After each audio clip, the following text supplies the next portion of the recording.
welcome to this fictional and RPG-focused podcast. I'm Tukey, former academic Gone Ranger, who is very excited about tonight's topics. Maybe. And I'm Randy, the Arndum Gunfartantia. I'm Ginger, professional film industry victim, and still confused about what's going on with my DM. Nah, he's fine. Yeah, don't worry about it. Okay. It's just all the Wolfie Darknifka, From the book? Sure. Really just hasn't been the same since that book, though, huh? Yeah. No. Thanks, Tiso. Well, anyway, for now, I thought we would talk about tieflings. They're actually kind of an interesting one to talk about right after we went over the Aasimars, especially since they're sort of a little bit of the opposite, I guess you could say. They are a species typically met with looks of pity or stares at the best, with maybe violence at the worst, all because of pacts or lineage from generations ago in their family history. That doesn't seem very fair. They're oddly enough always a type of half species too, even though they're considered pure blood tieflings. Because even if they're 1% ancestry of, some sort of demon, they're always a tiefling. Yeah, it is interesting how dominant, I guess you could say, that gene is in them. At least for them, right? Like once it presents, it presents. Yeah, exactly.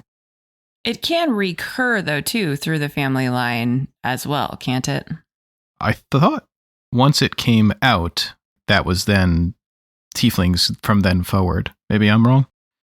No, I think they can have a bunch of, say, two humans can have a bunch of human children and then a tiefling child and then have another human child. Oh, yes. Yeah, I thought you meant if a tiefling and a human have a child, it could be a human. I don't think that happens. I think it would always be a tiefling after, but maybe not. Maybe it doesn't have to be. I'm not sure about that. But I do know it can manifest many generations later as well. So say your great-great-great-granddaddy, who was a piece of crap, fought in the blood war, made a pact with the devil, and boom, you popped out of your mama with horns. Now you got racists up your ass for the rest of your life. Went a little southern there for that too. I was thinking about Millie and Moxie. That's true. She's my favorite cartoon tiefling-esque creature right now on TV. So yeah, and since 2024 expanded on them being more than just devils, they could always be, any type of fiends. But now that they've put in place a stat for the other types, like Abyssal or the Chthonics, it adds a level of diversity to them, and they don't have to just be from one of the devil lords. I think that'd be a great feature for a lot of people to play with, especially given that not all tieflings historically were just from devils anyway. Explain, if you do not mind, since this is a new thing, what branch, who are the Chthonics? Chthonics tend to be neutral, evil, fiendish-like beings. Things like succubus, hags. I don't have any other examples on me, but they tend to be like evil creatures. Okay, but not necessarily abyssal or fiendish. Yeah. They're like evil fiends that aren't necessarily married to the abyss or the nine hells. The hells. Hags are sort of one of them. There's certain the great sins like sloth and stuff like that could be considered there. I think Yugoloths are also among those kinds of fiends that aren't always from one of those planes. It's nice too because it adds a little bit of coverage of the alignments too, right? Of who at least the lineage comes from. So demons being more chaotic, devils being more lawful, and this chthonic kind of in between being a little more neutral, or at least could be potentially more neutral evil. Yeah, except that tieflings, unlike certain other inherently evil races, tieflings actually aren't a part of that evil lineage because they're so far removed from it. while like orcs were typically considered evil because they were kind of raised in a very hostile environment, but tieflings, they can go either way. I mean, they're mostly just a part of sort of like a racism line, which, that can kind of pull you either direction, but they're not born evil like some races were considered, or species now. So technically, my last character, Domino, could have, if she ended up ever having a kid, she could have had a tiefling in her descendancy. Yeah, basically. From having a pact with a hag. Cool. I didn't know that. With the being evil thing, I mean, you're definitely right. Tieflings are not inherently evil because it's not a pact they made or isn't influencing them directly at the moment. But they do, because of everything else associated with it, tend to get influenced in that direction, or a little bit more of a chance to go evil. Again, not that it's their choosing, just, because of the scenarios around them, how people are treating them, what they have access to. I think they do tend to have more of a chance of going evil. But again, not their leaning. And I believe tieflings do have a propensity towards chaotic in general. Again, not a hard, fast rule, but I think something around like chaotic neutral would be a sweet spot for them. So, and I'm going to expand a little bit more on the Chthonic, because Chthonic is also could be like deities and spirits of the underworld. So that also has another tie-in in terms of sort of a different kind of hells. Again, not part of the 9 hells, but could be considered its own underworld realm of, kind of the mythology of it too. That's really cool.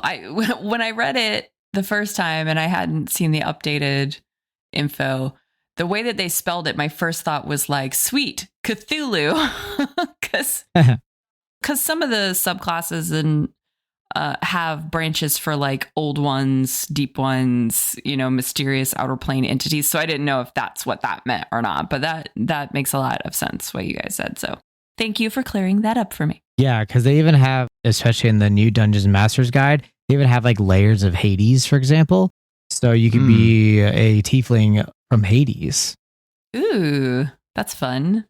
Yeah, I think a lot of people are going to gravitate a little towards the Chthonic when they know what it is, because Hades more than Asmodeus, especially if you don't know a lot about D&D. And Abyssal's confusing in its own, because you've got like some of the well-known ones, like Pazuzu, for example, is a part of the Abyssal mythos, and you got Loth, if you know her, but that again requires more of the lore. But more people know Hades because a lot of us were more Greek mythology fans before we were D&D fans. What's cool too, though, is each one of them, so the Abyssal, Chthonic, and Infernal, each sort of have some other distinguishing features that can be associated with them as far as the appearance. And again, this is all up to players as they create them, but Abyssal tieflings may have horns, fur, tusks, some kind of scent around them, and this would be associated to the demon of which the lineage comes from. For Infernal, it could be something like horns, spines, a tail, golden eyes, a slight smell of sulfur or smoke. Again, features that sort of could come from the devil that they inherit. Or Chthonic actually has pretty broad one here. So it could kind of have all of those, right? Depending on who it is in the lineage. But then also it's a little bit wider. It can even be unearthly beauty of a succubus or the physical features of a hag, kind of opposite ends of the spectrum there. But I do feel like the Chthonic one actually has even potentially more room for features depending on what you go with. I think the Chthonic could also have a little bit of a ethereal almost like to them, maybe like a pale blue or something to emphasize the sort of undercity if you do want to go, or the underworld, if you do want to go more of that kind of route for them. They can all blend the features as well. I mean, we've seen plenty of blue infernal tieflings, and the 9 hells have got an ice layer, a fire layer, a lava layer. So they've got a lot. And Abyssal, sky's the limit. There's poison, there's like earth, there's webs, there's everything. So heart. Yeah, exactly. Yes. So you're not even limited to what you would think like fire or hell is. They all have like a diverse landscape that you can pick from to kind of design your tiefling from. I do think, even though it didn't mean what I thought it meant, I do think that a Cthulhu-inspired tiefling would be badass. Oh, yeah. It would be super fun. You could make one, I'm sure. Just find some sort of creature that fits the bill and make that be the one that is in the lineage. One of the things I liked that it said could be a feature of your tiefling that I was not aware of as I was doing my research was one of the things that can give away someone as a tiefling is they cast no shadow. Yeah. Or they don't show up in mirrors. And I was like, vampires. Yeah, that would be an actual fun, like, thing to have. Not just as a quirky sort of racial trait, but also as like a fun thing to play with. If you were a rogue and you didn't even make a shadow, that'd be so cool. Make you super sneaky. Biologically here, they are relatively similar to humans as far as when they mature in their lifespan.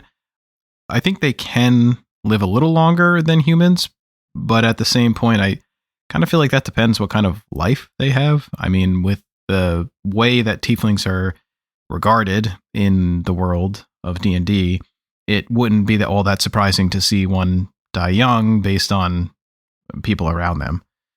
But they are, relatively similar, at least for when they mature and live. Their size and build, I believe, is also relatively similar to humans, but then with the features that we talked about of their kind of lineage.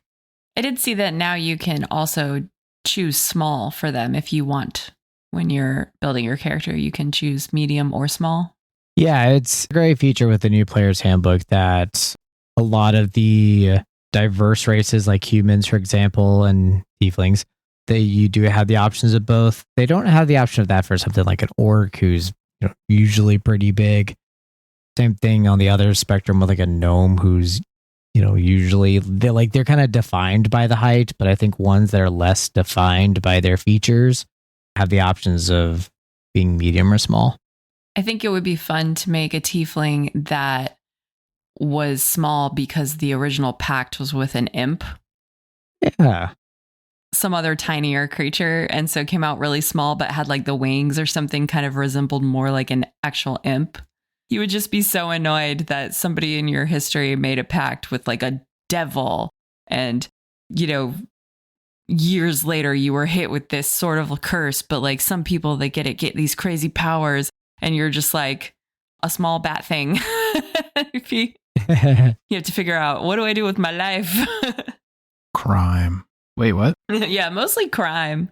Definitely crime. Who said that? We don't condone crime on this podcast.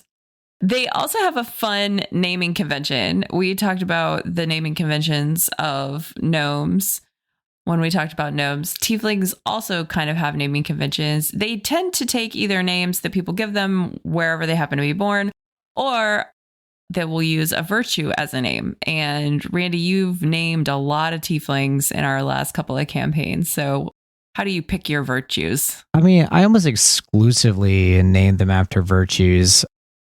My half tiefling, half minotaur Rin that I've talked about before, his mother's name was Grief, and she causes her own grief. So she basically killed my dad, and then to avoid grieving over me, she instead just left me. I've had a person whose name is Promise and does very well at just keeping promises. I've had someone whose name is Ideal, who just either find something like ideal or not so ideal in situations. I think it's a easy way, especially for an NPC, to have something immediate to gravitate towards, and that could be like their personality is the virtue. I had Helpfulness, who just wanted to help, and she was great because she didn't really differentiate very well. Yeah, exactly. She didn't differentiate very well. So if it was like a demon who was like, hey, you want to help me do some stuff? And she just heard the word help, is like, I mean, that doesn't sound too great, but what can I do to help? So. Yeah, honestly, thinking back to that campaign, we really should have kept more of a closer eye on her, because nothing would have stopped her from helping evil. She wouldn't have turned evil, but she would have easily helped someone evil, like my character in that campaign, actually, now that I think about it. Whoops. Yeah, and I think that sticking with them as a virtue, even for a player character, you'd probably want it, whether it's a good or bad flaw, it would probably be a flaw of some kind that you may have to potentially overcome at a point. Like, even if your joy or something that we mentioned last week, you can always be happy, but there are times where joy isn't what's needed right now. And you might have to try to figure out how to not be that, or not try to throw joy onto someone who's grieving, for example. And that is the plot of Inside Out, you guys. Exactly. Yeah. They're all tieflings. Do you want Pixar in your D&D games? Because that's how you get Pixar. I mean, they have different colored skin. Some of them like light on fire. They're tieflings. They're all tieflings. You heard it here first. I do think it'd be funny to play one that, I don't know, their name is just like Liar or something. But, and then no one believes them. Like their entire life, they're just always trying to be honest, and no one ever believes them. Like, haha, yeah, okay, liar. Yeah. The other thing, and I kind of get this from Full Metal Alchemist as well, where Lust from Full Metal Alchemist was never herself. She was lustful, I think, to be a human, but she was more of an embodiment of lust, where people lust for her rather than her just being lustful. Yeah. Mm-hmm. Yeah, like Jessica Rabbit. Yeah, exactly. So I think that's a great opportunity for a tiefling, where just because you're a virtue doesn't mean that you have to be that virtue. Others around you could be influenced by, say, the virtue. So if you were joy, maybe just people are weirdly happier around you.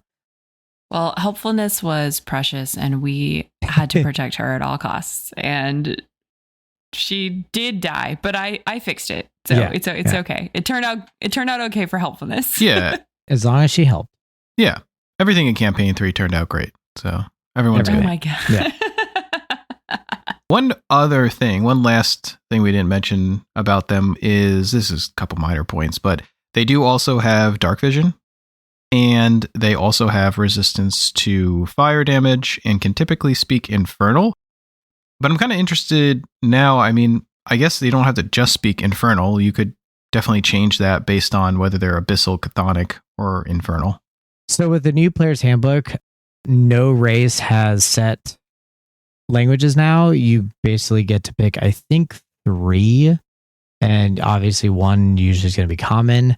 And then you can pick 2 others. So yeah, they would, probably pick abyssal or infernal, or I don't know what the chthonic one would be, but easily pick one of them based off of your ancestry, maybe, and then 2 others. But you could also not do that. It really helps for like my dwarf who was raised as elves, because now it's not a homebrew to not have dwarvish. I could have just picked elvish instead. Mm-hmm. Right. You can base it on their situation and like what they would actually know. Exactly. Especially because tieflings, it does make sense, like if you're getting it through your lineage magically somehow to be taught infernal. But most of these families that just, surprise, popped out a tiefling kid, they don't know infernal. So like, who's going to teach the kid that language, right? Yeah. Yeah, be some sort of like internal voice or something. They are, you saying that they are one of the unique examples where you could just unknowingly know this language. Maybe you've never even used it before or something, but there's always this writing that you've seen before, and you're like, I don't know, but just for some reason I can read it. And then one day someone's like, that's infernal. Like you don't understand this? Right? Yeah.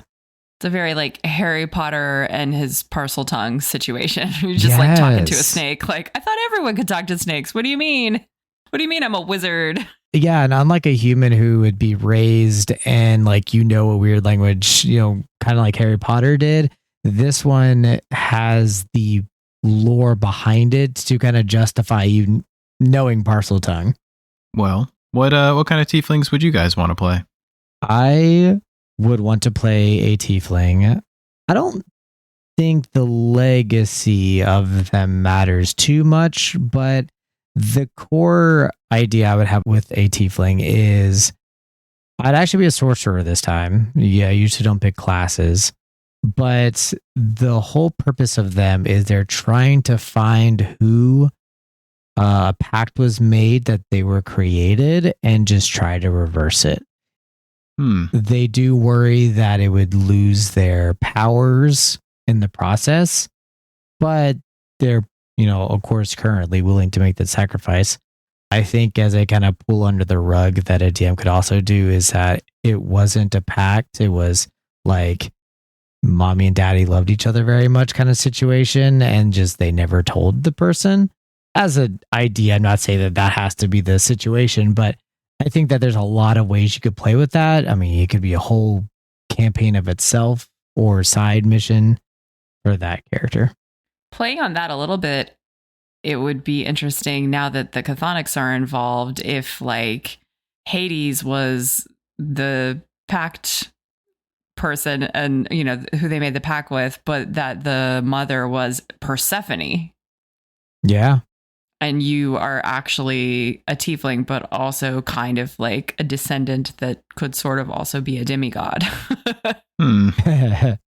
We had a human grandmother like way, way, way back in your line who fell in love with, and then it turns out it's Persephone and Hades, and that's your family backstory. Like, that'd be wild. Right. I think I've actually was working on a tiefling for a file for Baldur's Gate 3 that I never got to finish. I only just started with her and I really wanted to play her out more. And I could see myself building her as an actual character because I haven't played a rogue yet. I always wanted to do either like a High Inquisitor or like a Mage Slayer rogue. And I think it would be fun to do a tiefling for that. And I have some ideas about her name and her flavor and like things that she would specialize in, but I don't want to say them because they might come true. You've also almost killed me enough times this campaign that I need to work on my backups, like for real. True. Mm-hmm. But definitely leaning towards rogue, Mage Slayer rogue for a tiefling idea. Ooh. I don't think any of you have Revivify. I don't know. I'm sure we'll be fine. I do. As a druid, I think I do. So you are the one I need to kill. Well, I don't have any diamonds, so. We don't have that kind of money. I never pack it because I'm not worrying about that this time. I was the cleric last time, and this time I'm doing other stuff. So kill someone else. I think for tieflings, as far as backstory personality-wise goes with them, it would probably also depend on the type of campaign. So if we were doing a campaign where there was more like good intent behind it, I would probably want to do a tiefling who is maybe trying to do the opposite of their lineage, right? So maybe it'd be like an infernal based tiefling or a lineage based tiefling. And they would be kind of spending their whole life trying to stay away from that path, trying not to go the evil route. So a lot of their decisions would be based on like thinking in their head, like, wait, what's evil? Okay, I need to do the opposite of that. The other one, though, would be if it was an evil-based campaign or an evil group that we were going to be playing, would be truly embracing it. So probably something like an Abyssal lineage tiefling being more way chaotic, more demon-like, and just going into it and embracing that all. As far as what kind of class I would use, when I think of tiefling, I don't know exactly why, but I tend to think of like warlock, or because of the packs, or rogue if I was going to be like a physical class. But those are kind of the first two that I usually think of, so I would go with that. And then I do have one other idea at this point, and this actually could happen, I guess, as well. Since I've had a character who turned into a devil in our D&D universe, I do think it would be interesting to be a tiefling with the lineage of my previous character. Oh, and then the tiefling with the lineage of your previous character and the tiefling with the lineage of my character that would be Chthonic could meet in the future and become best friends. Or kill each other. But yeah, I mean, either way, I guess is... We're overdue either way. You gave me another idea of a tiefling being oh no. I'll let him cook. A tiefling being a pact breaker. where they're actively out there trying to stop packs, and maybe they got some sort of, I don't know, sonars, some MacGuffin that basically they know when packs are being made around them, almost like a divine sense, but for packs, and they just actively try to stop them, whether they quote unquote try to make packs of their own, maybe, or it could be even like something like really dumb that they're just like, it doesn't matter, just make a pact with me, and they can't make a pact with you. And maybe even over time, they actually gain power for, like, that's what their level ups are, is that they've been making so many of these like packs that mean nothing, but because people are kind of following them with the packs, they're actually gaining power. Maybe something to work into. Playing off of that, if I think one way I could take the Mage Slayer rogue is somebody who tracks down people who have made packs because they've had such a horrible time as a tiefling, tracks down people who have packs and in their bloodline so that they can't make more tieflings. Dark. Yeah, that's super dark, but also like very assassin, Mage Slayer assassin. Sort of self-genocide. A little, yeah, like culling. Yeah. I feel like with either of these ideas that you guys are talking about, it would probably lead the tiefling to like a lot of cults or something. I feel like those type of people would be the ones to, make packs pretty likely. See, it's super easy to get rid of cults, though. You just give them some Kool-Aid. And I mean, it really depends on the cult.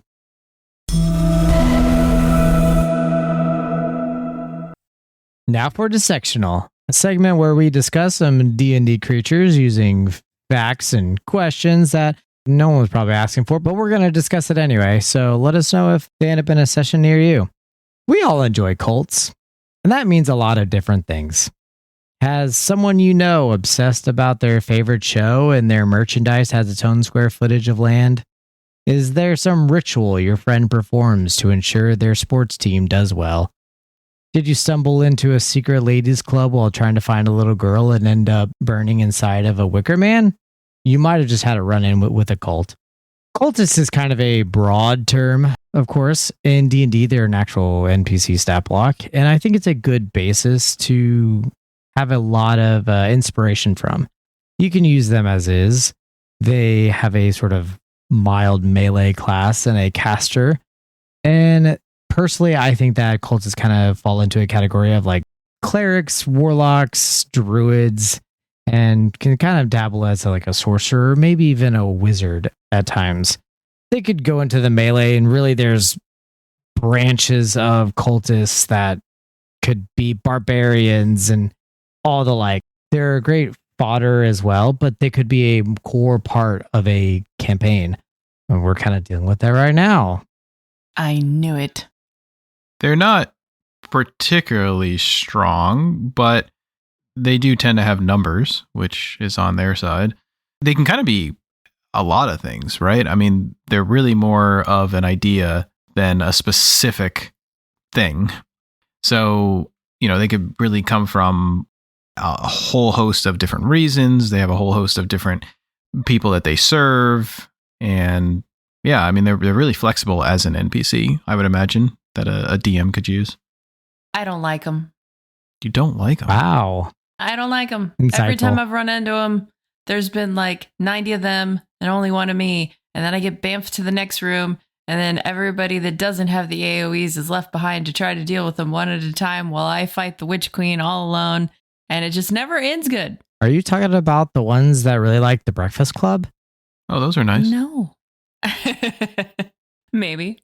I mean, all right. So, but for, real talk, Randy, I want to, I want to have a real talk for a minute and say that I don't appreciate you calling me out about my merch that has its own area code. Lots of people like Supernatural. Okay. And you're one of them. Yeah. I'm calling you out. You're in my cult. No, cultists are for sure, I would say most of the time fodder, right? Just in general, because that's the easiest way to just grab a bunch of dudes and throw them into a fight. But yeah, there can be a lot of fun ways to use them. I tend to lean towards the ones that are worshiping real gods are the least interesting, just because is it really here? This is a good question. Just because you're a god in the D&D world, right? There are so many deities, and some of them are minor and some of them are lesser and some of them are major. Just because you're a god isn't in the actual pantheon, like the overreaching, all-powerful pantheon of gods in the D&D world. If it is a deity, even if it's minor, can you technically be a cult if your god is real? Or are you just a very small, quirky church? Some of the examples I sort of gave, and the reason why I kind of brought up them, like say like a football team, for example, is there's a ritual that some people do, and they think that they have to have a cup here and stuff like that to basically make sure that they perform well. Whenever they lose the game, oh, it's because I didn't do this, and that's why. And it can be a superficial thing. Like it could be a cult that like it believes in something that may or may not exist. And yeah, you could still be a cult for that completely. Like it could be something that means nothing or has no effect, or they don't believe in someone, but maybe something. And I think like Midsummer, for example, would be something that they just kill a bunch of people to prevent bad things. And are they actually doing that for some special deity, or are they just kind of a murder cult, you know? Right, but in D&D, the deities will present themselves. If you're murdering a bunch of people in the name of somebody and they're a real person, they'll pop up and be like, thanks, or like, hey, no thanks. a lot of the time. But you could also make up deities. You could talk about like Jeff the Great, but there's no one that's a deity named Jeff, for example. And you know, you still spout and you literally create the religion for Jeff and have all this stuff, and then your dying breath is like, he was never real. It's also, honestly though, the cultist in D&D, as far as this context goes, it's much more about the fanaticism of what's going on. Yeah. Cultists tend to show their insanity in their beliefs and practices, even if what they're worshiping or who they're serving isn't necessarily that crazy, or it doesn't show up to them. Like, these cultists tend to have a fanatical belief towards it, and they will basically do things that would get them in trouble. And they even tend to sometimes try to conceal them, or at least they can try to conceal them, because they know that what they're doing would get them ostracized, imprisoned, or even executed. So it's definitely a different mindset here too, whether it is real or is not real in the D&D world. Which I do think is actually really interesting, is that cultists have an advantage on saving throws against Charmed and Frightened, which seems like a real minor stat block piece to have. But it's actually really cool when you think about the fact that this is partially because they already have such strong conviction towards what they're serving. So they're already so strong mentally towards that it sort of gives them some immunity of being taken away from it, in a sense, of being frightened or being charmed, or it's almost like their mind is not strengthened, because I think they obviously fell into this in the first place, but they have such a strong belief in whatever they believe. I kind of read that a little bit of a different way, where basically you can't charm someone who's already charmed. True. Yeah, no, that's possible too. That's how I always interpreted certain bard resistances and stuff, is you're resistant to charm because you're so infatuated with, say, yourself that someone else can't charm you. I think Gaston is a kind of fun example of that, where he loves himself so much that he can't be swayed by the likes of others, except for the one who kind of ignores him. Then he's like, wait, no, come back. But the cultist is one of the examples of a lot of NPCs that are just humanoids. They don't have a specific humanoid stat block, so they can customize it. You could be a tiefling, you could be Goliath, or whatever you want to be. But they're a good template to go from there. I do think while a melee style cultist is a little more difficult, I do think having, say, kind of the brute of it, maybe some sort of like bodyguard would be great. Maybe there's something more of the ritualist styles, maybe like an executioner, for example, would be a great idea for a cultist executioner. The fanatics stat block, they start with a cleric, of course, but again, I think it's great to have that as a base of going, they have some cantrips and then some first and second level spells. You customize that to, instead being a cleric, you're instead got warlock spells or sorcerer spells or however way you want to do it. Because as a sorcerer, you could be innately given these abilities. You could kind of play it off like that. A wizard could be someone who's just been obsessed with the teachings of this person and they just learned all this knowledge and they found out that these were spells and then they kind of went from there with that. Something like a Vecna, for example, could be an interesting angle to go as a cultist. And it does kind of tend to lead to the big bads, but it could be the big bad is a fanatic that's just a much higher character stat block that just, is just, I'm the revelation of these teachings and die. Honestly, the most interesting thing for me about the cultists is more to think about psychologically how they got there. Yeah. And obviously, these guys are thrown together. They're put together. There's tons of them in one. So, yeah, I doubt each individual one is going to have a crazy backstory by a DM. But man, it'd be interesting to think just, like, how did Jeff become the cultist? Yeah. Where did things go wrong? What led him down this path? Which would also be a very good idea for a one-shot if you want to make a group of cultists. So how would you kill a group of cultists, Tukey? Well, if they're wearing armor, I would heat metal.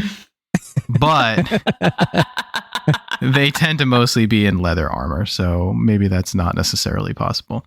No, in seriousness, probably AoE spells. I mean, most likely if you're running into a cultist, you're running into multiple of them.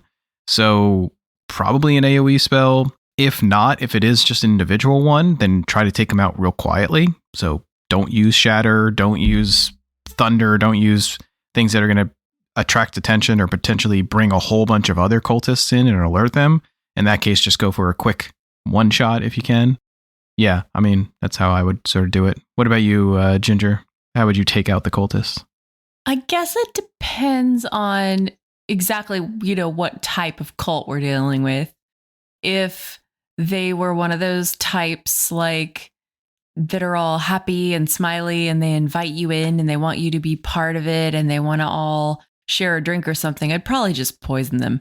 I feel like cults are really susceptible to poison, infiltration, poison, like Hitman style stuff, just real keeping it low key.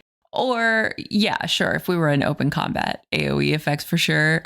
There's a alternate spell to heat metal that you could use that does work on fabrics, which is just called Fireball. And I feel like that would maybe be a good one. Fireball works on everything. I know that normally I'm supposed to kill the party, and I will kill the party, but I got a creative one of how I would kill the cultists, and this is pretty broad. Wait. Okay, go ahead. I'm ready for it. Okay. So you just have to convince them that you're already a part of the cult and that you've been talking to their deity or whatever thing that they've got going on the whole time. And then, kind of get acclimated with them for a brief while and then convince them to kill themselves. I mean, that's basically what I just said. I know, but like you were just doing it the easy way with poison. I'm like, really going You're the playing mile. The long con, I'm playing like the long full con. infiltration. Yeah. Yeah. Mine's not limited to someone who, here, this is my blood. Take it and drink it. But that's how Frank became an actual cultist. That's true. He thought that he was going in to stop them and then just got sucked into it and became an actual cultist. It turned out they had really good ideas. And health insurance. Oh, man. See, how I would kill the party is I would pretend to be one of those good cults and stuff. And it would probably be a long con, but I'd, wait for whatever opportunity someone was by themselves, and then just one by one they'd go missing or whatever, and I'd leave it as a mystery as to what happened to that person. Just all of a sudden, now Jeff's here. It's like, oh hey, you're that guy from the other cult. Like, yep, how to reroll characters. So what you're saying is there would be a cult and they would be all friends with the party, but then people would start going missing. And you would leave it for a mystery for a long time to find out where they are. No. It would be specifically the party members going missing. Like, it'd be pretty quick to find out. Okay. I'm just feeling like a lot of this sounds familiar. Oh, God. Is it the supernatural cult? You know what? I just can't stop thinking about how they have good health insurance. I changed my mind. I'm joining. Who wants to come? I'm going to go. I'm just going to go.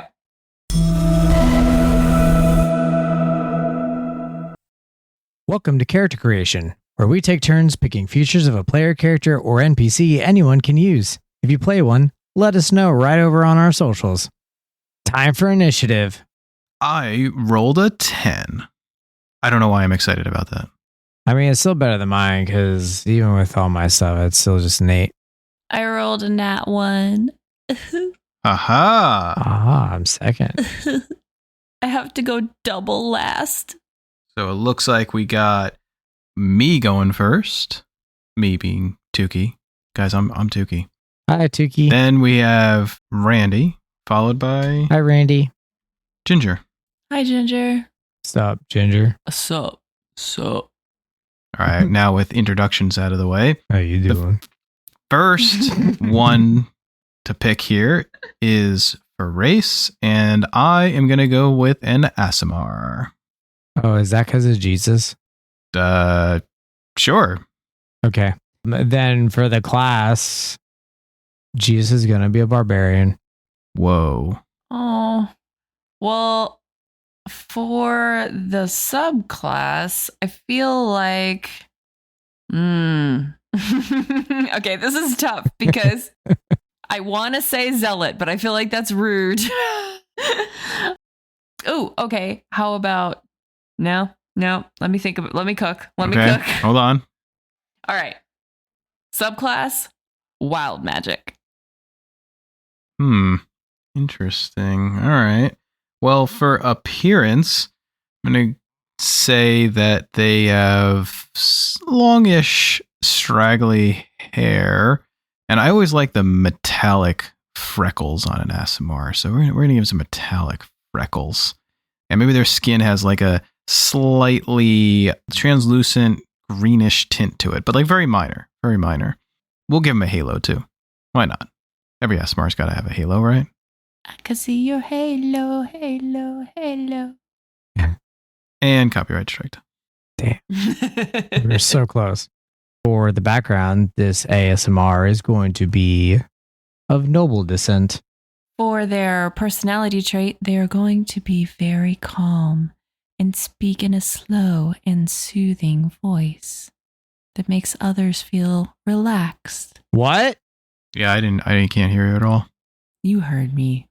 Well, for their flaw, they might be quiet, but they think they're always right. No matter what it is, no matter what they do, they are right and everyone else is wrong. I mean, they are a barbarian, so they definitely speak softly and carry a big stick. And they're definitely the hero. Yeah. Yeah.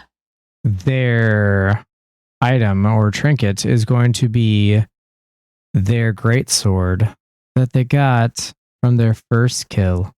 Oh, man. So they're also a thief? Crazy. No. Once they're dead, it's not theirs anymore. True. Yeah. Everyone knows that. Jeez. Of course. All right. And their name is going to be Adatiel. Adatiel. Well, that's fancy. For a barbarian. Very angelic. Wait, are they flying away?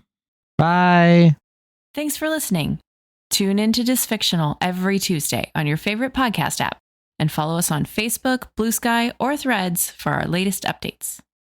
Original music for this podcast is provided by Joshua Silver, the artist known as Dimonon on Spotify. And always read the fine print of a pact. Wouldn't want to find you crawling around in the 9 hells for eternity. Unless you wanted to.